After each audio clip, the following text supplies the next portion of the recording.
ராமானுஜதயா பாத்திரம் ஞான வைராக்யபூஷணம் ஸ்ரீமத்வேங்கடநாதார்யம் வந்தே வேதாந்ததேசிகம் யோ நித்யமச்யுதபதாம்புஜயுக்மருக்மம் व्यामोहतस्तदितराणि तृणाय मेने अस्मद्गुरोर्भगवतोऽस्य दयैकसिन्धोः रामानुजस्य चरणौ शरणं प्रपद्ये उत्पलावतके दिव्ये विमाने पुष्करे क्षणम् शौरिराजमहं वन्दे सदा सर्वाङ्गसुन्दरम् வானோரளவும் முதுமுன்னீர் வளர்ந்த காலம் வலியுருவின் மீனாய் வந்து வியந்துய்யக் கொண்ட தன் தாமரை கண்ணன் ஆனா உருவிலானாயன் அவனை அம்மா விளைவயலுள் தானார் புறவில் கண்ணபுரத்து அடியேன் கண்டு கொண்டேனே. 108 திவ்யதேச வைபவங்கள்ல சோழ நாட்டு திருப்பதிகளிலே ஒன்றான திருக்கண்ணபுரம்னு சொல்லக்கூடிய கிருஷ்ணாரண்ய கஷேத்திரத்தினுடையதான மகாத்மியத்தை தொடர்ந்து அனுபவித்துக் கொண்டு வருகிறோம். பாத்ம புராணத்தினாலே சொல்லப்பட்ட உத்தமமான ஸ்தல புராணம். ஸ்தல புராணத்திலே கடைசியா வசுன்னு சொல்லக்கூடிய ராஜா உபரிசர வசு திருக்கண்ணபுரத்து எம்பெருமானான சபரி பெருமாளிடத்திலே 2 பிரார்த்தனைகளை 2 வரங்களை கேட்டான். ஒன்னு, எம்பெருமானே, உன்னை எதிர்த்து சண்டை போட்ட அபசாரம் நீங்க வேண்டும், பகவானை பகைத்துக் கொண்டதான பாவம் போக வேண்டும் அப்படின்னு பிரார்த்தித்தான். சரி, அப்படியே ஆறுதுன்னு பெருமாள் அனுகிரகிச்சிட்டார். 2வதா, எம்பெருமான் எழுந்தருளி இருக்கக்கூடிய உத்பலாவதக விமானம் சூழ்ந்ததான திருக்கோயிலை விசேஷமா நகர நிர்மாணம் பண்ணி, அந்த காட்டுல திருக்கண்ணபுரம்னு சொல்லக்கூடியது ஒரு காடு தானே, காட்டில் வேங்கடம் கண்ணபுர நகர்னு ஆண்டாள் காடுன்னு மங்களாதாசனம் பண்ணியிருக்கா. ஆண்டாள் காலத்துக்கெல்லாம் எவ்வளவோ முற்பட்ட காலம் வசுவினுடைய காலம். அப்போதும் காடாகவே இருந்தது. நடுவுல ஆச்சரியமா ரம்யமா நித்திய புஷ்கரணி தீர்த்தம், சுத்தி திணை கதிர்கள் நிறைந்திருக்கக்கூடிய திணை குளம், அதுக்கு நடுவுல உத்பலாவதக விமானத்திலே சபரி பெருமாள் எழுந்தருளி இருந்தார்.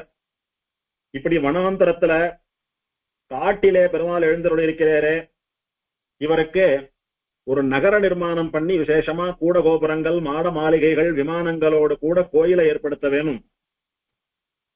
பரம பாகவதால் ஸ்ரீ வைஷ்ணவாலிவால்லாம் வந்து சேவிக்கணும் அப்படின்னா காட்டுல இருக்கிற பெருமாளை சேவிக்கிறதுக்கு சௌகரியம் போறாது. அதனால நகர நிர்மாணம் பண்ணி இங்கு நிறைய பேர் வாழும்படியா வசிக்கும்படியா ஊர்ல இருந்து வரக்கூடிய யாத்திரிகாலாம் வந்து தங்கி பெருமாளை சேவிக்கும்படியா அனுபவிக்கும்படியா ஒரு நகர நிர்மாணம் பண்ண வேணும்னு தீர்மானித்தான் வசு. அந்த நகர நிர்மாணம் பண்ணுவதற்கு எம்பெருமான் அனுமதி தர வேணும்னு பிரார்த்தித்தான். பெருமாள் எனக்கு ரொம்ப சந்தோஷம், அப்படியே பண்ணு அப்படின்னு அனுமதி கொடுத்துட்டார். அடுத்த அத்தியாயத்திலே உபரிசர வசு திருக்கண்ணபுர நகரத்தை எப்படி நிர்மாணம் பண்ணினான் அப்படின்னு புராணம் வர்ணிக்கிறது. இந்த வசு என்ன பண்ணினான், விசேஷமா 700 கோல் அகலமும் 800 கோல் நீளமும் கொண்டதாக இந்த நகரத்தை நிர்மாணம் பண்ணினான். ஒரு கோல் அப்படின்னா சுமார் 10 இருந்து 11 அடி. அந்த மாதிரி 700 கோல் அகலம் 800 கோல் நீளம் கொண்டதாக செவ்வக வடிவத்திலே இந்த திருக்கண்ணபுரம்னு சொல்லக்கூடியதான நகரத்தை வடிவமைத்தான். அதோடு கூட இந்த நகரத்திலே திருக்கண்ணபுரத்திலே 10 வீதிகளை சமைத்தான், 10 தெரு. எம்பெருமானை தொட்டு கைங்கரியம் பண்ணக்கூடிய அர்ச்சக சுவாமிகளை எல்லாம் குடிபெயர்த்தினான். எம்பெருமானுக்கு வேத பாராயணம் பண்ணக்கூடிய வேத வித்துக்களான பிராமணர்களை எல்லாம் குடிபெயர்த்தினான். எம்பெருமானுக்கு தலிகை முதலான கைங்கரியம் பண்ணக்கூடிய ஸ்ரீ வைஷ்ணவர்களை பிராமணர்களை எல்லாம் அக்ரஹார பிரதிஷ்டை பண்ணி அவளை எல்லாம் குடிபெயர்த்தினான். அதோடு கூட கோவிலிலே எம்பெருமானுக்கு பலவிதமான கைங்கரியங்களை பண்ணக்கூடிய பல வர்ணத்தவர்களையும் அவர்களுக்கு அகங்களை எல்லாம் ஏற்படுத்தி கொடுத்து எம்பெருமானுடைய திருக்கோயில் எம்பெருமானுடைய திருவாராதனம் உற்சவங்கள் கைங்கரியம் எல்லாம் தடையில்லாமல் நடக்கும்படிக்கு வசுவானவன் ஏற்பாடு பண்ணினான். ஸ்ரீரங்கத்தை போல 7 மதில்களோட திருக்கண்ணபுரத்தை நிர்மாணம் பண்ணினானா வசு. இந்த கஷேத்திர கிருஷ்ண கஷேத்திரம், பெருமாள் எங்கும் நிறைந்திருக்கிறார், தபஸ் பண்றவாள்லாம் பெரிய ரிஷிகள், பரம பாகவதா, யாரையும் ஒன்னும் பண்றதுக்கு இல்லை, அபசாரப்படுறதுக்கு இல்லை அப்படின்னு எல்லாம் பெருமாள் சொன்னார். அதனால வசந்த இந்த கஷேத்திரத்திற்கே மது சுவர்களை அமைக்கலாம், ஏன்னா இது எம்பெருமான் ஸ்ரீமன் நாராயணனுடைய சபரி பெருமாளுடைய கோட்டை. எம்பெருமானை பகைத்துக் கொள்பவர்கள் அவைஷ்ணவா, பகவானுக்கும் பாகவதாலுக்கும் எதிராக இருக்கக்கூடியவா, யாரானும் தப்பான எண்ணத்தோட இங்கு வந்தால் அழிந்து போவீர்கள் அப்படின்னு எச்சரிப்பதற்காக எம்பெருமானுடைய சின்னம் தாங்கியதா திருமண் காப்பு, கருட ஸ்தம்பம் இதெல்லாம் இருக்கும்படியாக விசேஷமா 7 மதில்களை நிர்மாணம் பண்ணினான். இந்த மதில்னு சொல்லக்கூடியது திருக்கண்ணபுரம் கோவிலுக்கு மட்டுமல்ல, திருக்கண்ணபுரம் கஷேத்திரத்துக்கே, கஷேத்திரத்திலிருந்து ஆரம்பித்து கோவில்ல இருக்கக்கூடிய உத்பலாவதக விமானம் வரைக்கும் 7 மதில்கள்.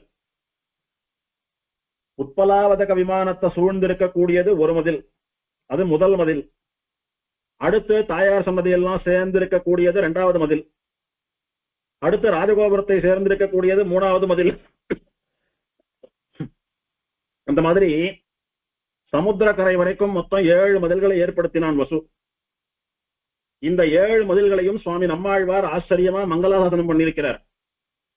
வெள்ளியே இந்த மதில் சூழ் திருக்கண்ணபுரம், வானையுந்து மதில் சூழ் திருக்கண்ணபுரம், அரணமைந்த மதில் சூழ் திருக்கண்ணபுரம், நன்பொனே இந்த மதில் சூழ் திருக்கண்ணபுரம், மணிபொனே இந்த மதில் சூழ் திருக்கண்ணபுரம், கல்லிலே இந்த மதில் சூழ் திருக்கண்ணபுரம், வேலை மோதும் மதில் சூழ் திருக்கண்ணபுரம் அப்படின்னு 7 மதில்களை விசேஷமா ஆழ்வார் மங்களாசாசனம் பண்ணியிருக்கிறார்.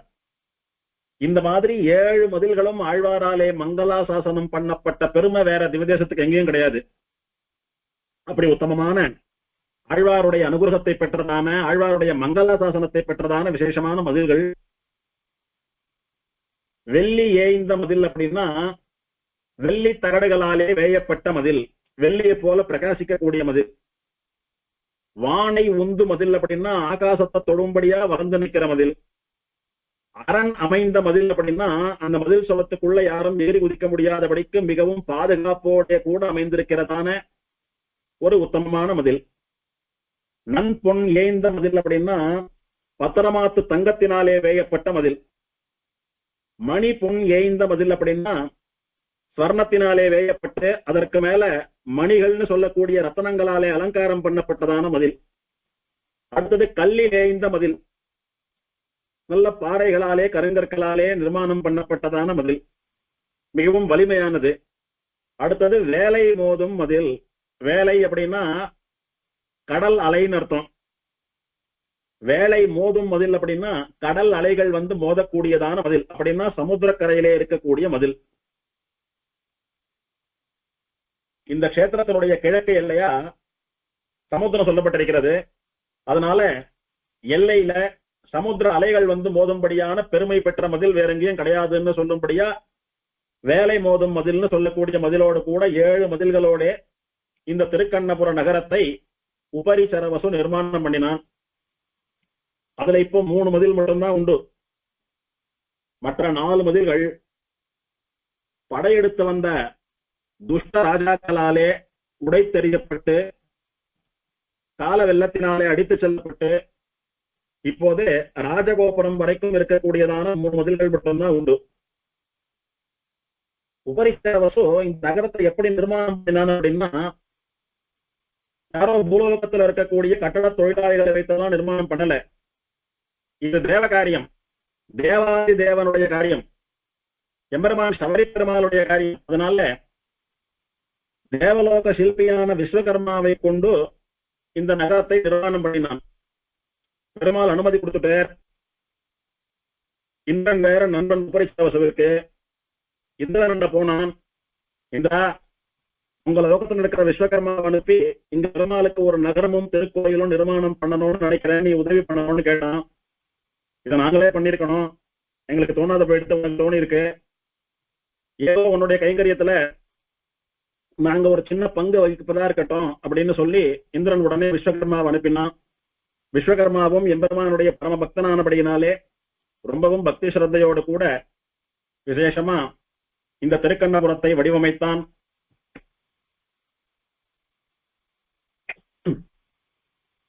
அழகான வீதிகளை எல்லாம் சமைத்தான்.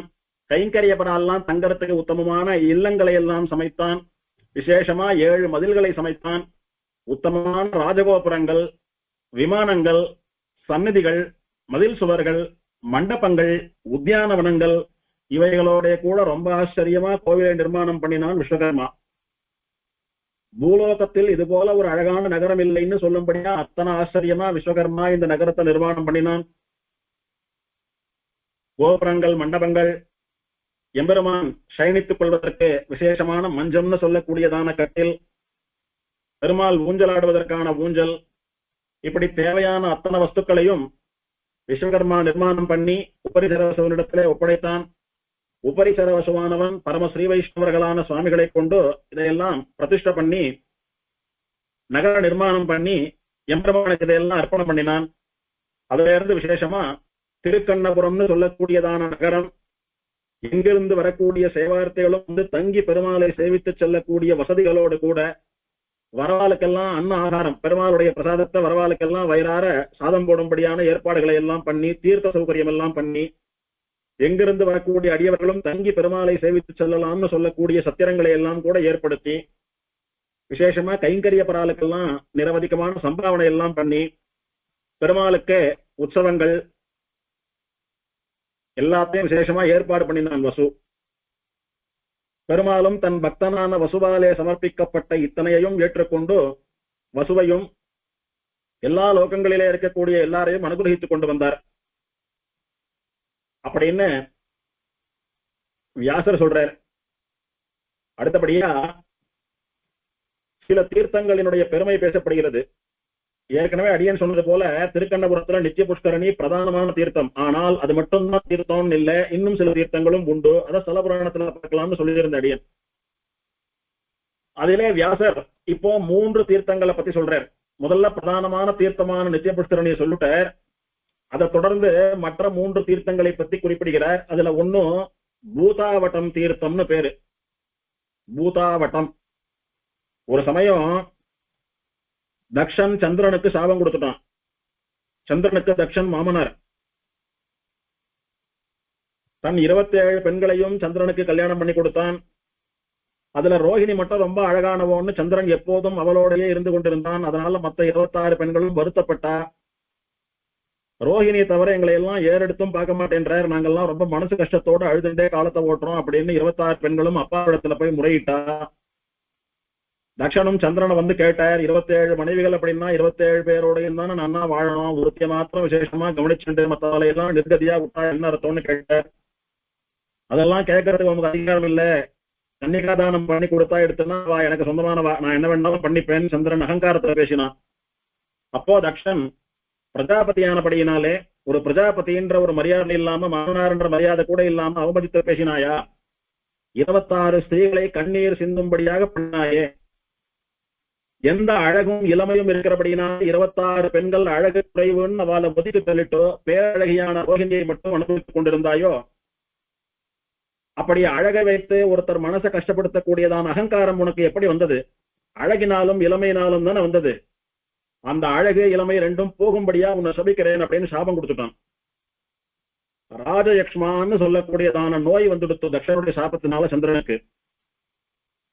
அந்த நோய் வந்தால் அப்படி ஒல்லியா எலும்புக்கு மேல தோல் போர்த்தினது போல விரூபமா கன்றாவியா தெரியவா. அதோடு கூட உடம்பெல்லாம் எத்தனை கலரா இருந்தாலும் கண்ணங்கரேன்னு கருத்து போயிடும், தீயிலே கரையினது போல ஆயிடும். கண்கள்லாம் பார்த்தாலே பயப்படும்படி கோர கண்களாயிடும். பல்லெல்லாம் பார்த்தாலே தெத்து பல்லா தெரியும். அதே மாதிரி கழுத்தெல்லாம் விகாரமா நீண்ட கழுத்தா பார்த்தா அருவருப்பா தோன்றும்படியாக ஒரு விகாரமான ரூபத்தை தரக்கூடியது ராஜலட்சுமான்னு சொல்லக்கூடியதான நோய். தட்சசாபத்தினால சந்திரனுக்கு அந்த நோய் வந்துடுச்சு. இப்படி சந்திரனுக்கு நோய் வந்துடுச்சு. அந்த நோயோடைய சந்திரன் இருந்துட்டு இருந்தான். இந்த சமயத்துல தேவர்களும் அசுரர்களும் அமுதத்துக்காக பார்க்கடல் கடைந்தான். பெருமாள் கூர்மாவதாரம் பண்ணி திருப்பார்கடலை கடைந்து வைத்தார். அந்த க்ஷீரசாகர மதனத்தின் போது திருப்பார்கடல்ல இருந்து ஒருத்தரா வெளியில வந்தா. அப்போது சந்திரனும் அந்த திருப்பார்கடல்ல இருந்து வெளியில வந்தான். சமுத்திரராஜன் சொல்லக்கூடிய திருப்பார்கடலா இவெல்லாம் கடையா.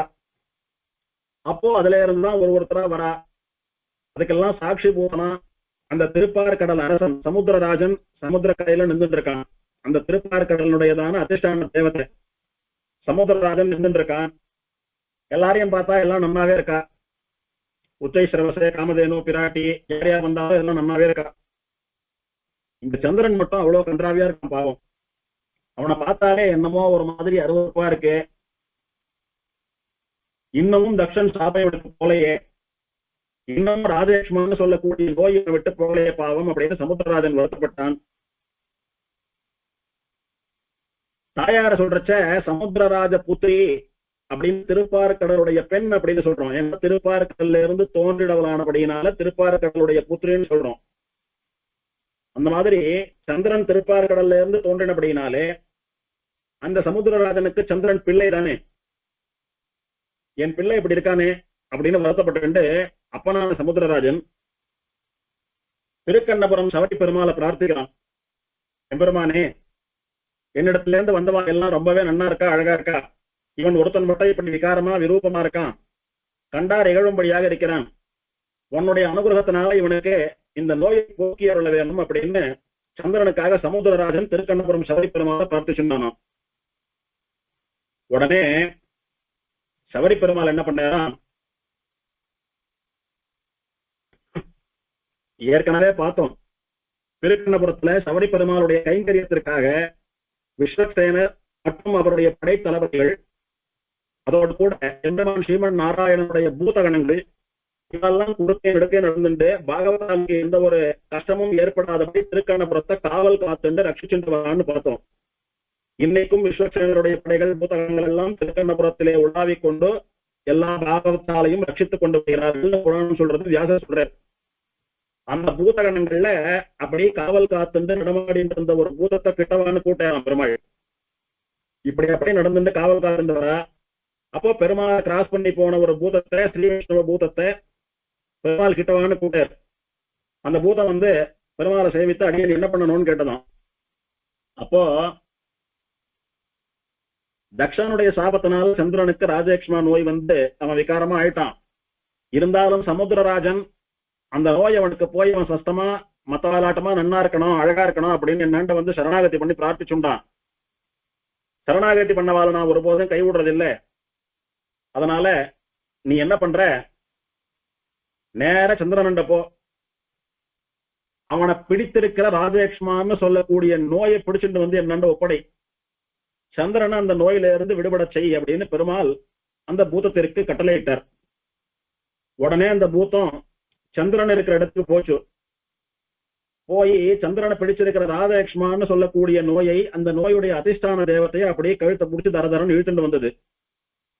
ஒரு கையால ராஜேக்ஷ்மான்னு சொல்லக்கூடிய அந்த நோயினுடைய தேவத்தையையும் ஒரு கையால சந்திரனையும் அழிச்சுண்டு சவரி பெருமாள் முன்னாடி வந்து ஒப்படைச்சது பூதம். எம்பெருமானே, தேவரையர் நியமித்தபடி ராஜேக்ஷ்மாவையும் சந்திரனையும் இங்க அழிச்சுட்டு வந்துட்டேன் அப்படின்னு பூதம் சொல்லிச்சு.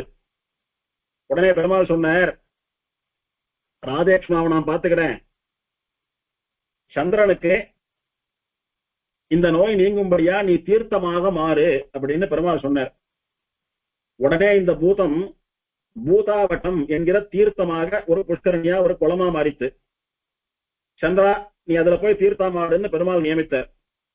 சந்திரன் பெருமாளை சேவிச்சுட்டு அதுல போய் தீர்த்தமாடி பெருமாளை வந்து சேவித்தான். திரும்ப அவனை விட்டு அந்த நோயினாலே ஏற்பட்ட தாக்கம் எல்லாம் மாறி போய் பழையபடி அழகானவனா சந்திரன் ஆனான்.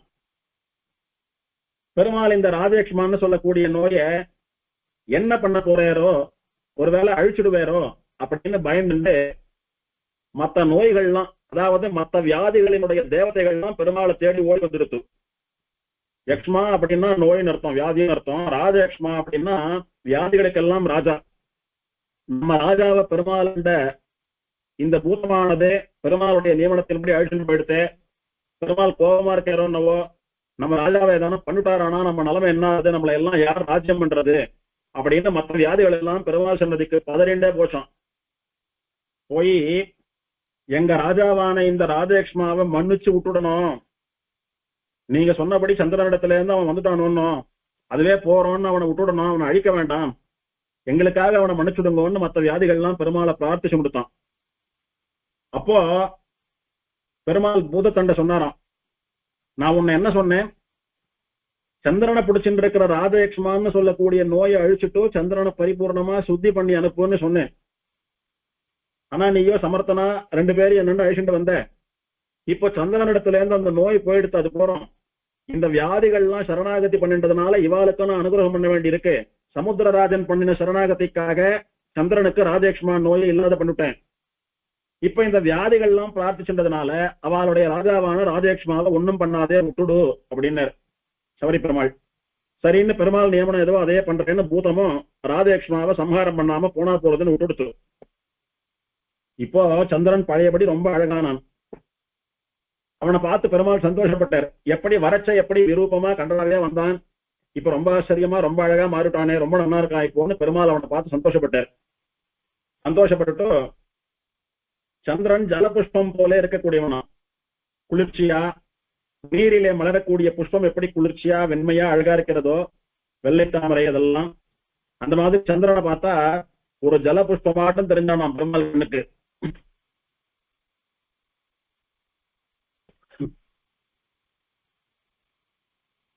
உடனே பெருமாள் ருத்ரனை வரவழைத்தாராம். ருத்ரா இங்க வா அப்படின்னு சொன்ன உடனே ருத்ரன் வந்து பெருமாளை சேவித்து நின்னான். அடியன் என்ன பண்ணணும் அப்படின்னு. இந்தா ஜலபுஷ்பம், உன் கொண்டைக்கு நன்னா இருக்க, உன் மலையில சூட்டிக்கோ அப்படின்னு பெருமாள் வந்து சந்திரனை ருத்ரனுக்கு கொடுக்க, ருத்ரனும் சந்திரனை வாங்கி தன்னுடைய சிரஸ்ல தன்னுடைய கொண்டையில அலங்காரமா சூழிண்டான். அதுல இருந்து ருத்ரனுக்கு சந்திரசேகரன், பிறை சூடியவன், நிலாவை சந்திரனை தலையிலே அலங்காரமாக சூடிக்கொண்டவன் என்கிற பெயர் வந்தது.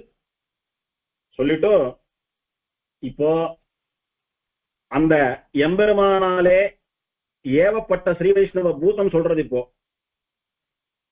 ராஜயக்ஷ்மான்னு சொல்லக்கூடிய நோயை எம்பெருமானுடைய நியமனப்படி நான் அடக்கினேன். அதற்கும் எம்பெருமானுடைய சங்கல்பம், எம்பெருமான் எனக்கு கொடுத்த சக்திதான் காரணம். இருந்தாலும் என்னாலே அடக்கப்பட்ட ராஜயக்ஷ்மா எப்படி எம்பெருமானை வந்து சரணடைந்து சந்திரனை விட்டுட்டு போனான் அப்படின்ற கதையை யார் நினைச்சுக்கிறாளோ அவளுக்கு எந்த வியாதியும் வராது. என்னிடமிருந்து உண்டான தீர்த்தத்திலே யார் மூழ்கி ஸ்நானம் பண்றாளோ அல்லது யார் அந்த தீர்த்தத்தை சாப்பிடுறாளோ அவளுக்கு வியாதின்னு சொல்லக்கூடியதான பீடை ஒரு நாளும் வராது. என்னாலே உண்டாக்கப்பட்ட தீர்த்தம் அப்படின்னா அந்த பூதத்தினாலே உண்டாக்கப்பட்ட தீர்த்தம், அதுதான் பூதாவட்டம்னு சொல்லக்கூடியதான தீர்த்தம். அந்த தீர்த்தத்துல சந்திரன் மூழ்கி ஸ்நானம் பண்ணாவிட்டுதான் அவனை விட்டு ராஜேக்ஷ்மான்னு சொல்லக்கூடிய நோயினாலே ஏற்பட்ட அறிகுறிகள்லாம் போய் பழையபடி ஆனான். அதனால யாரெல்லாம் இந்த தீர்த்தத்துல ஸ்நானம் பண்றாளோ அல்லது இந்த தீர்த்தத்தை சாப்பிடுறாளோ அவளுக்கு எல்லா வியாதிகளினாலே ஏற்பட்ட தாக்கங்கள் எல்லாம் போய் அவ சொஸ்தமாயிடுவா அப்படின்னு பெருமாளுடைய பரிஜனமான அந்த பூதம் சொல்லிட்டு, இந்த பூதாவட்ட தீர்த்தம் சபரி பெருமாளுக்கு தெற்கு திசையிலே 50 கோல் தூரத்திலே இருக்கிறது. 50 கோல் அப்படின்னா ஒரு கோல் அப்படின்றது தோராயமா 10-11 அடி, அந்த மாதிரி 50 கோல் தூரம் சபரி பெருமாள் சன்னதிக்கு பெருமாள் சன்னதியிலிருந்து தெற்கு திசையில இருக்கக்கூடியதான தீர்த்தம். இந்த தீர்த்தம் ஒரு சதுர வடிவிலே இருக்கக்கூடியதான தடாகம் புஷ்கரணி. 7 கோல் அளவு நீளமும் 7 கோல் அளவு அகலமும் கொண்டதான புஷ்கரணி. இப்படி உத்தமமான பூதாவட்ட தீர்த்தத்தை பத்தி வியாசர் சொன்னார். இன்னும் வேற ஏதாவது தீர்த்தங்கள் இந்த க்ஷேத்திரத்துல இருக்கான்னு சிஷ்யா எல்லாம் கேட்டா, அப்போ இன்னொரு உத்தமமான தீர்த்தத்தை பத்தி சொல்றேன். இந்த கஷேத்திரத்துல நித்திய புஷ்கரணி, பூதாவட்ட தீர்த்தம் ரெண்டும் இல்லாமல் அனந்த பில தீர்த்தம் அப்படின்னு ஒரு தீர்த்தம் உண்டு. அனந்தன் அப்படின்னா ஆதிசேஷன், பிலம் அப்படின்னா குகை, அனந்த பில தீர்த்தம் அப்படின்னு அதுக்கு பேரு. இது எங்க இருக்குன்னா சபரி பெருமாள் எழுந்தருளி இருக்கிற சன்னதிக்கு உத்பலாவதக விமானத்திற்கு மேற்கு திசையிலே இருக்கக்கூடியதான தீர்த்தம். இதற்கு ஏன் அனந்த பிலம்னு பெயர் வந்ததுன்னா, அனந்தன்னு சொல்லக்கூடிய சர்ப்பராஜன், அனந்தாய நாகராஜாய நமகான்னு சொல்றோமே, ஆதிசேஷன் சொல்லக்கூடிய திருவனந்தாழ்வான், அவனுடைய இனங்களோடு கூட மற்ற நாகங்களோடு கூட பூமிக்கு கீழே இருக்கக்கூடியதான நாகலோகத்தில இருந்து அப்படி கொடைஞ்சண்டே பூமிக்கு வந்து திருக்கண்ணபுரத்துக்கு வந்து பெருமாளை சேவித்தானாம். நாகலோகம்னு சொல்லக்கூடியது பூமிக்கு கீழே இருக்கிற லோகம். பாம்புகள்லாம் அப்படி புத்துல இருந்து கொடைஞ்சண்டு வெளியில வராது போல நாகலோகத்தில இருந்து அப்படி ஒரு தொலையை ஏற்படுத்திட்டு ஒரு துவாரத்தை ஏற்படுத்திட்டு அந்த துவாரம் வழியா பூமிக்கு வரணும். அந்த மாதிரி அனந்தன் தோண்டிக்கொண்டே ஒரு குகையை ஏற்படுத்தி அந்த குகை வழியாக திருக்கண்ணபுரத்திலே வெளிப்பட்டு சபரி பெருமாளை சேவித்தான். அனந்தனாலே ஏற்படுத்தப்பட்ட பிலம் குகை இருக்கே, அந்த குகை வழியா அனந்தன் வந்து பெருமாளை சேவிச்சான், திரும்பவும் போயிட்டான். அந்த குகையிலே மழை ஜலம் நிரம்பி திருவனந்தாழ்வான்னு சொல்லக்கூடிய நித்திய சூரியனுடைய ஸ்பர்சத்தினாலே அதற்கு அனந்த பில தீர்த்தம்னு சொல்லக்கூடியதான திருநாமம் ஏற்பட்டது. எப்போ அனந்தன் பெருமாளை சேவிக்கணும்னு நினைச்சாலும் நாகலோகத்தை ஆண்டு கொண்டிருக்கக்கூடிய அவன் தன் பரிஜனங்களோடு கூட மற்ற சர்ப்பங்களோடு கூட இந்த குகை வழியா திருக்கண்ணபுரத்துக்கு வந்து பெருமாளை சேவிச்சுட்டு திரும்பவும் அந்த குகை வழியாவே போயிடுவானாம். அதனால அனந்த பில தீர்த்தம், ஆதிசேஷனாலே ஏற்படுத்தப்பட்ட குகை தீர்த்தம் அப்படின்னு இதற்கு பேர். இந்த தீர்த்தத்துல மூழ்கி ஸ்நானம் பண்றவாளுக்கு சகல விதமான ஐஸ்வர்யங்களும் சித்திக்கும். அவர்கள் என்னென்னவெல்லாம் ஆசைப்படுறாலோ எல்லாம் சித்திக்க பெற்று எல்லா சித்திகளையும் அடைந்து வாழ்வார்கள் அப்படின்னு புராணம் சொல்றது. அதோடு கூட இந்த தீர்த்தத்தை ரட்சிக்கக்கூடிய தேவதையா திருவனந்தாழ்வானே இருக்கணும். அனந்தனாலே ஏற்படுத்தப்பட்ட பிலம் குகை, அதுல ஜலம் ரொம்பி அனந்த தீர்த்தமானது, அனந்த பில தீர்த்தமானது. ஒரு தீர்த்தம்னா அந்த தீர்த்தத்தை ரட்சிக்கிற தேவதைன்னு ஒண்ணு அந்த தீர்த்தத்தினுடைய கரையில இருந்து அந்த தீர்த்தத்தை ரட்சிச்சுட்டு இருக்கும். அந்த மாதிரி திருவனந்தாழ்வான்னு சொல்லக்கூடிய ஆதிசேஷன் அனந்தன் இந்த தீர்த்தத்தை சுத்தி அப்படியே சூழ்ந்து ரட்சிக்கிறானோ. அதாவது பாம்பு, திருவனந்தாழ்வான்னு சொல்லக்கூடிய பாம்பு இந்த தீர்த்தத்தை அப்படியே பெரிய மீட்டர் ஆட்டமா அப்படியே வட்டமா சுத்தின்னு இருக்கான். அப்படி சுத்திண்டு காவல் காக்கிறது, ரட்சிக்கிறது. அப்படி மகாபாகவதனான திருவனந்தாழ்வானாலே ரட்சிக்கப்படுகிற தீர்த்தமான அப்படின்னாலே அதுல தீர்த்தமாடுறவாளுக்கு அவன் அனுகிரகத்தினால, எம்பெருமானுடைய அனுகிரகத்தினால எல்லா ஐஸ்வர்யங்களும் சித்திகளும் ஏற்படும்னு புராணம் சொல்றது. இந்த தீர்த்தம் 7 கோல் நீளமும் 7 கோல் அகலமும் இருக்கக்கூடியதான தீர்த்தம். அடுத்தபடியா முக்தாகரம் அப்படின்னு ஒரு தீர்த்தம். அந்த தீர்த்தத்தை பத்தி வசுக்கு வியாசர் சொல்றார். உத்பலாவதக விமானத்தினுடைய வடக்கு திசையிலே 5 கோல் நீளமும் 5 கோல் அளவும் கொண்ட ஒரு தீர்த்தம் இருக்கிறது. அதற்கு முக்தாகரம்னு பேரு. அந்த தீர்த்தத்திலே ஸ்வர்கலோகம், பூலோகம், பாதாள லோகம் என்று சொல்லக்கூடிய 3 லோகங்களிலும் சஞ்சாரம் பண்ணுகிற சக்தி பெற்ற உபரிசரவசுன்னு சொல்லக்கூடிய ராஜா பாதாள லோகத்துல இருக்கிறச்ச சபரி பெருமாளை சேவிக்க வரணும்னு சொன்னால் இந்த முக்தாகர தீர்த்தம் வழியாதான் வந்து பெருமாளை சேவிப்பானாம். பெருமாளை சேவிச்சுட்டு திரும்ப பாதாளம் போனாலும் முக்தாகர தீர்த்தத்துல இறங்கி பாதாளம் போயிடுவானாம். கிட்டத்தட்ட அனந்த பிலம் இருக்கே, அது போலவே இந்த வசுவினாலே ஏற்படுத்தப்பட்ட ஒரு குகையா இருக்கணும் இது. அந்த குகை வழியா வசுவானவன் பாதாளத்திலிருந்து பூலோகத்திற்கு வந்து சபரி பெருமாளை சேவிச்சுட்டு திரும்பவும் அந்த தீர்த்தம் வழியாவே போயிடுறான். அந்த மாதிரி வசுவினுடைய சௌகரியத்திற்காக அவனாலே ஏற்படுத்தப்பட்ட தீர்த்தம். வசுன்னு சொல்லக்கூடியவன் பரம பாகவதன்னு பார்த்தோம். அவனுடைய பெண்ணைத்தான் பெருமாள் கல்யாணம் பண்ணிட்டு இருக்காருன்னு பார்த்தோம். அந்த கல்யாணத்தை பத்தியும் பார்க்க போறோம் இனி. அதனால அவன் பரம பாகவதன், பெருமாளுக்கு மாமனாரானவன். பாதாளத்திலிருந்து வரச்செல்லாம் சபரி பெருமாளை இந்த துவாரம் வழியாதான் வந்து சேவிப்பானாம். அந்த தீர்த்தத்தினுடைய கரையிலே பல மகர்ஷிகள் தபஸ் பண்றாளாம். அந்த தீர்த்தத்தை சாட்டாலே மோட்சம் கிடைக்குமா. முக்தாகரம்னு சொல்லக்கூடியதான தீர்த்தத்தை சாட்டா மோட்சம் கிடைக்கும். முக்தாகரம், முக்தாகாரம் அப்படின்னா முக்த ஆகாரம். இந்த தீர்த்தத்தை சாட்டவாளுக்கு அது முக்தியை தரும்னு சொல்லக்கூடிய அர்த்தத்திலே தீர்த்தம் வழங்கப்படுகிறது. இந்த தீர்த்தத்தினுடைய அளவு 5 கோல் நீளம், 5 கோல் அகலம். இப்படி 3 தீர்த்தங்களை பற்றி விசேஷமாக புராணம் வர்ணித்தது. அடுத்தபடியா உபரிசரவசுவிற்கு ஏற்பட்ட சாபமும் அந்த சாபத்தை போக்குவதற்காக எம்பெருமான் சபரி பெருமாள் உபரிசரவசுவிற்கு பண்ணின அனுகிரகமும் அதை பத்தி புராணம் வர்ணிக்கிறது. உபரிசரவசு யாருன்னு பார்த்தோம். பெருமாளுக்கும் அவனுக்கும் இடையில நடந்த விஷயங்களை எல்லாம் பார்த்துட்டு வந்தோம். அவன் பெருமாளுடைய நியமனத்தை பெற்றுக்கொண்டு திருக்கண்ணபுர நகரத்தை நிர்மாணம் பண்ணிட்டு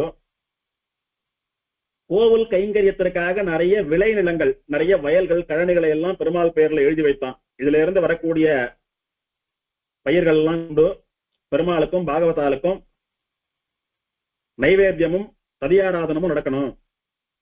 யார் இந்த கஷேத்திரத்துக்கு எப்ப வந்தாலும் பசி இல்லாம அவ நன்னா வயறார சாப்பிட்டு பெருமாளை சேவிக்கணும் அப்படின்னு நிறைய தானியங்கள் விளையக்கூடிய நிலையங்களை எல்லாம் பெருமாள் பெயர்ல எழுதி வைத்தான். அதோடு கூட பெருமாளுக்கும் பாகவதாளுக்கும் தேவைப்படுகிறதான தானியங்கள் போக மீதி தானியங்களை வித்து அதுல இருந்து வரக்கூடிய பணத்தினால பெருமாள் கைங்கரியங்கள் உற்சவங்கள்லாம் நன்னா நடக்கும்படியான ஏற்பாடுகளை எல்லாம் பண்ணினான். பெருமாள் தாயார்களுக்கெல்லாம் விசேஷமான திருவாபரணங்களை எல்லாம் சமர்ப்பித்தான். வைராபரணங்கள், ரத்தனாபரணங்கள், வெள்ளி ஆபரணங்கள், ஸ்வர்ணாபரணங்கள்னு விசேஷமான திருவாபரணங்களை எல்லாம் சமர்ப்பித்தான். விலை உயர்ந்த பட்டு வஸ்திரங்களை எல்லாம் பெருமாளுக்கு சமர்ப்பித்தான். ரொம்ப ஆச்சரியமான வாசன திரவியங்களை எல்லாம் பெருமாள் திருமஞ்சனத்துக்காக சமர்ப்பித்தான். நூற்றுக்கணக்கான வாகனங்களை சமர்ப்பித்தான் பெருமாளுக்கு. இதெல்லாம் சமர்ப்பித்து நல்லபடியா பெருமாளுக்கு உற்சவம் எல்லாம் பண்ணி வைத்து பெருமாளை சேவிச்சுட்டு இருந்துட்டோ, பல காலம் பெருமாளை அனுபவிச்சுட்டு இருந்துட்டோ, பெருமாளை சேவிச்சது போறோம், ஊருக்கு போய் ராஜ்யம் பண்ணலாம் அப்படின்னு பெருமாளை பிரார்த்திச்சுட்டு பெருமாளே நான் கிளம்புறேன், எனக்கு விடை கொடுங்கன்னு பிரார்த்திச்சான் வசு. பெருமாள் சொன்னார், அப்படியா கிளம்புறியான்னார். ஆமா கிளம்புறேன் அடியேன், அடியனுக்கு அனுமதி கொடுக்கணும்னா. ஏ ராஜா வசு, நீ என்னிடத்துல மட்டும் போயிட்டு வரேன்னு சொல்லி அனுமதி கேட்ட, அப்படி பண்ணலாமா? இந்த க்ஷேத்திர பாலகரா விஸ்வக்சேனர் இருந்துருக்க. விஸ்வக்சேனருடைய தலைமையில குமுதன் முதலான நித்திசூரியெல்லாம் இந்த க்ஷேத்திரத்தை காவல் காக்கிறா. என்னுடைய அடியார்களான பூதகணங்கள்லாம் இந்த க்ஷேத்திரத்தை காவல் காக்கிறா. அவளுக்கெல்லாம் தலைவரா என்னுடைய பிரதிநிதியா விஸ்வக்சேனர் இருந்துருக்கார். இந்த க்ஷேத்திர பாலகர் அவர்தான்னு சொன்னேனே, உனக்கு தெரியாதா? அவரை அவமதிச்சுட்டு போனதுனாலதான் கருடன் மேல பறக்க முடியாம கருட பர்வதத்தின் மேலே கொண்டு வீசப்பட்டான். அந்த கதையெல்லாம் உனக்கு தெரியாதா? நீ என்னண்ட மட்டும் சொன்னா போறமா? விஸ்வக்சேனர் இடத்துல போயிட்டு வரேன்னு சொல்லி அனுமதி கேட்க வேண்டாமா? எது எப்படியோ விஸ்வக்சேனர் கிட்ட சொல்லாம அவர் அனுமதி பெறாம என்னண்ட மட்டும் சொன்னதுனால அது உனக்கு நல்லதில்லை. நித்தியசூரியா என்னுடைய பக்தரா இந்த க்ஷேத்திர பாலகரா இருக்கக்கூடிய விஸ்வக்சேனர் இடத்துல நீ முறைப்படி அனுமதி வாங்கிட்டு அப்புறம் என்னண்ட வந்து அனுமதி கேட்டிருக்கணும். அப்படி கேட்காதபடினாலே உனக்கு வருங்காலத்திலே பிராமணாளுடைய சாபத்தினால பாதாள வாசம் கிடைக்க போகிறதுன்னு சொன்னார். இந்த பாதாளத்துல போய் வசிக்கிறதெல்லாம் யாரும் விரும்ப மாட்டா, ரொம்பவும் கொடூரமான லோகம். நிறைய புண்ணியங்கள்லாம் பண்ணினா பூமிக்கு மேல இருக்கக்கூடிய ஸ்வர்க்கத்துல போய் அனுபவிக்கணும்னு நினைப்பாலே ஒழிய பூமிக்கு கீழே இருக்கக்கூடிய பாதாள லோகத்துல எல்லாம் வசிக்கணும்னு யாரும் ஆசைப்பட மாட்டா. பாவம் பண்ணி அந்த தண்டனை அனுபவிக்கிறவாதான் பாதாளத்துக்கு போகும்படி இருக்கும். அதனால பெருமாள் சொன்னார், விஸ்வக்சேனர் அவமதித்த பாவத்தினாலே நீ வருங்காலத்திலே பிராமணாலாலே சபிக்கப்பட்டு பாதாள லோகத்துல போய் வாசம் பண்ணுவாய் அப்படின்னு பெருமாள் சொன்னார். சொல்லிட்டோ, இருந்தாலும் நீ வேணும்னு பண்ணல, தெரியாம தான் பண்ண, என்னுடைய பக்தன் வேற, அதனால இந்த சாபத்தை நினைச்சு நீ பயப்பட வேண்டாம். நீ பூலோகத்துல நீ ஆசைப்பட்டபடி பல்லாண்டு காலங்கள் விசேஷமா ராஜ்யம் பண்ணிட்டு இருந்துட்டு உன் ஜன்மா முடிகிற கடைசி சமயத்துல மட்டும் கொஞ்ச காலம் பேருக்கு அந்த சாபத்தை கழிக்கிறதுக்காக பாதாள வாசம் பண்ணுவே. அப்படி நீ பாதாள வாசம் பண்ற சமயத்திலையும் நான் பாதாளத்துக்கு வந்து உன்னை ரட்சிக்கிறேன், உன்னை என் திருவடியில சேர்த்துக்கிறேன், நீ கவலைப்படாதே. பாதாளம் அப்படின்றதுனால நரகத்துக்கெல்லாம் நீ போயிட மாட்டே, நான் உன்னை ரட்சிக்கிறேன்னு பெருமாள் வசுவிற்கு வாக்கு கொடுத்தார்.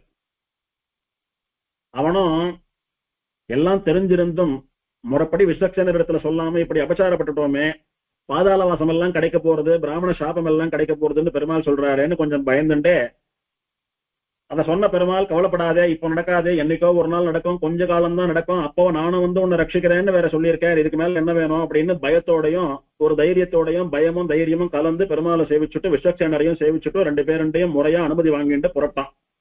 இதை முதலையே பண்ணிருக்கலாம். ஒன்னும் பெருமாள் அனுமதி கொடுத்தார், விஸ்வக்சேனர் அனுமதி கொடுத்தார், ரெண்டு பேரையும் சேவிச்சுட்டு நேர புறப்பட்டான். எங்க போனான் அப்படின்னா இந்திரன் யாகம் பண்ணி கொண்டிருக்கக்கூடிய யாகசாலைக்கு போனான். இந்திரன் தான் நல்லபடியா யாகம் பண்ணி முடிச்சுட்டானே, அதனால மகிழ்ந்துதானே இவனுக்கு ஆகாசத்துல சஞ்சரிக்கக்கூடியதான சக்தி, விமானம் எல்லாத்தையும் கொடுத்து வெறும் வசுவா இருந்தவன் உபரிசர வசுவாக ஆனான். இப்ப திரும்பவும் இந்திரன் ஏன் யாகம் பண்றான் அப்படின்னா,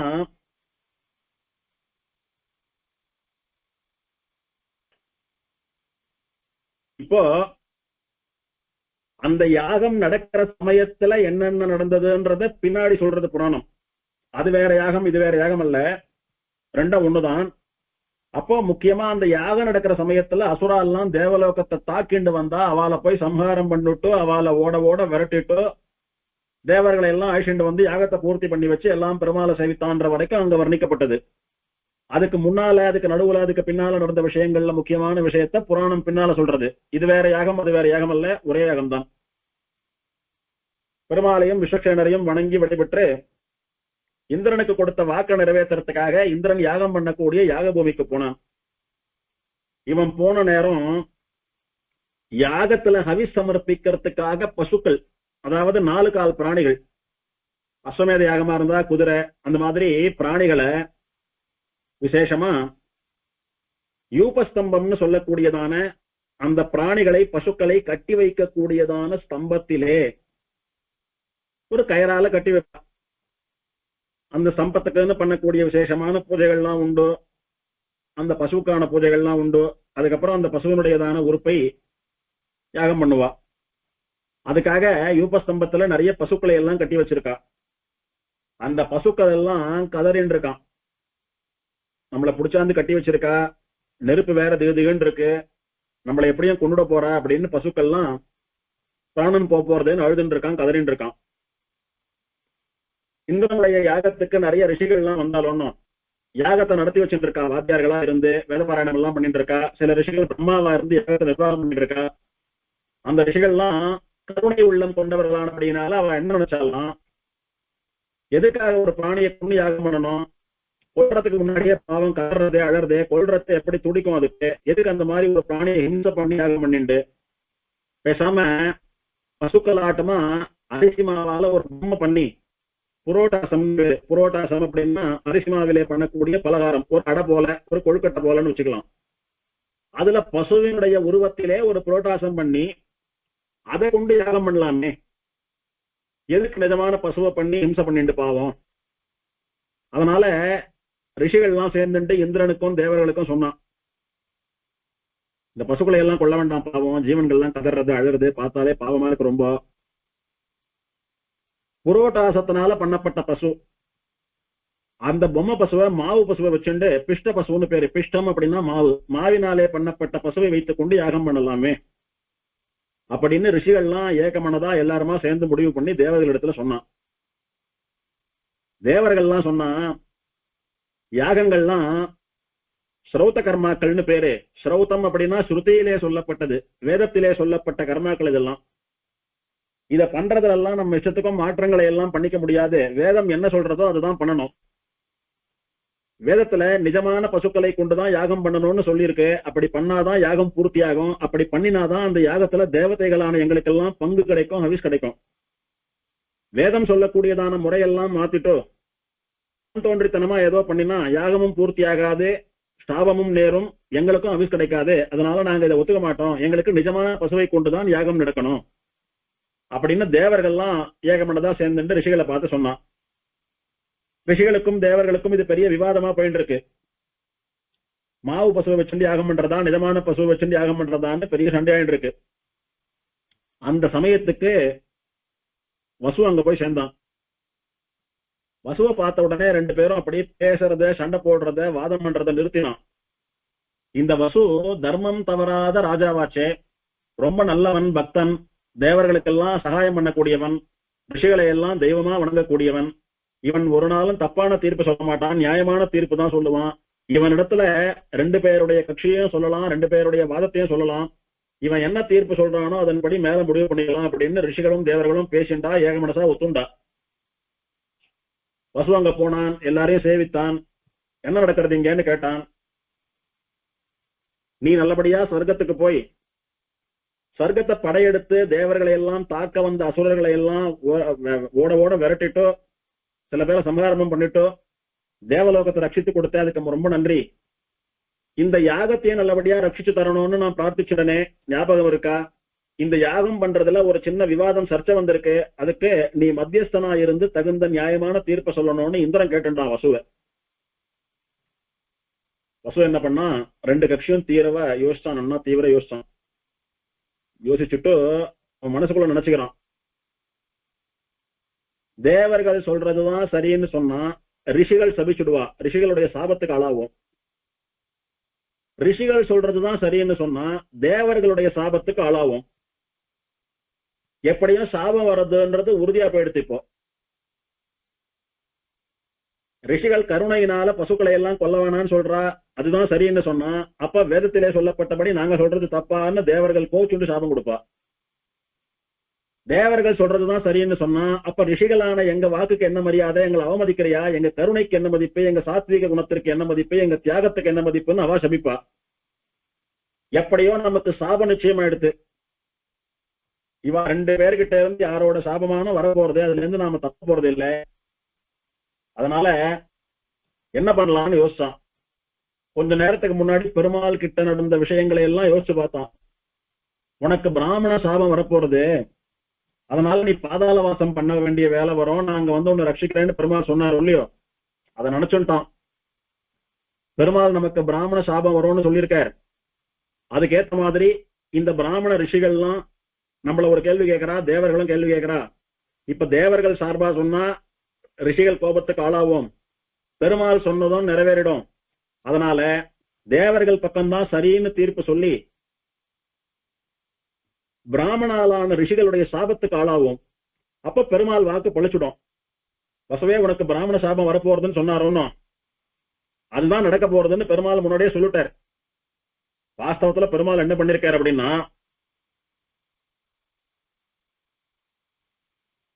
நீ பாட்டுக்கு யாகத்தை ரட்சிக்கிறேன்னு இந்திரனுடைய யாகசாலைக்கு போவ, அங்க உன் கழுத்துக்கு கத்தி காத்துன்னு இருக்கு. எப்படி இருந்தாலும் 2 பேர்ல யாரோட சாபமான உனக்கு வரப்போறது. அப்போ யார் பக்கம் நீ தீர்ப்பு சொல்ற தெரியுமா? தேவர்கள் பக்கம் தீர்ப்பு சொல்லி பிராமணாலான ரிஷிகளுடைய சாபத்தை வாங்கிட்டு பாதாளத்துல போய் கொஞ்ச காலம் வாசம் பண்ணு, நான் வந்து உன்னை ரட்சிக்கிறேன்னு பெருமாள் சொல்லாம சொல்லியிருக்காருன்னு புரிஞ்சுட்டான். எம்பெருமானுடைய அனுகிரகம் பெற்றவர்களுக்கே இப்படி எல்லாம் தோணும். இவன் பரம பக்தனா பாகவதனா இருக்கிறபடினால இவனுக்கு தோணித்து பெருமாள் இதுதான் நமக்கு குறிப்பால சூக்ஷ்மமா சொல்லியிருக்கார். அதனால பெருமாள் வாக்கு சத்தியம், நாம தேவர்களுக்கு ஆதரவா பேசி பிராமணாலான ரிஷிகளுடைய சாபத்தை வாங்கிட்டு பாதாளத்துக்கு போயிடலாம், பெருமாள் வந்து ரட்சிப்பாருன்னு முடிவு பண்ணோம். உடனே எனக்கு என்னமோ தேவர்கள் சொல்றதுதான் சரின்னு படுறது. ரிஷிகள் நீங்கெல்லாம் வாதியார்கள் யாகத்தை பண்ணி வச்சுட்டு புறப்பட்டு போயிடுவீங்க. ஆனா அந்த யாகத்தினால வர வேண்டிய ஹவிஸ் வரலன்னா தேவர்களுக்கெல்லாம் ஆகாரம் இல்லாம பட்டினி இருப்பாளே. காலகாலமா யாகங்கள்லாம் எப்படி நடக்கிறதோ அப்படிதான் நடக்கணும். நீங்க பண்ணி வைக்கிறவா, உங்களுக்கும் அது தெரியும், அவ ஏத்துக்கிறவா. புதுசா நீங்க ஏதானும் பண்ணி அவளுக்கு ஹவிஸ் கிடைக்காத போயிடுச்சுன்னா என்ன பண்றது? அதனால தேவர்கள் சொல்ற பட்சம் தான் சரின்னு நினைக்கப்படுறது, அப்படியே பண்ணுங்கன்னு. உடனே அத்தனை ரிஷிகளும் வேதாத்தியனம் பண்ணி இத்தனை தபஸ்விகளா இருக்கிற பிராமணா இத்தனை பேர் எங்களுடைய மனஸ் கருத்துக்கு நீ மரியாதை கொடுக்காம கேவலம் தேவர்கள் பக்கம் சாய்ந்தபடியினாலே இப்போதே நீ பாதாளம் செல்ல கடவாயின்னு சபிச்சுட்டான். சரின்னு வசுவானவன் பாதாள லோகத்துக்கு போயிட்டான். அதற்கு மேல என்ன நடந்ததுன்ற விஷயங்களை அடுத்த உபன்யாசத்துல பார்க்கலாம். ஸ்ரீமதே கண்ணபுரநாயிகா சமேத ஸ்ரீ சௌரிராஜ பரபிரம்மனே நமஹ. ஆழ்வாரெம்பெருமானார் சீரார் தூப்புள் திருவேங்கடமுடையான் திருவடிகளே சரணம்.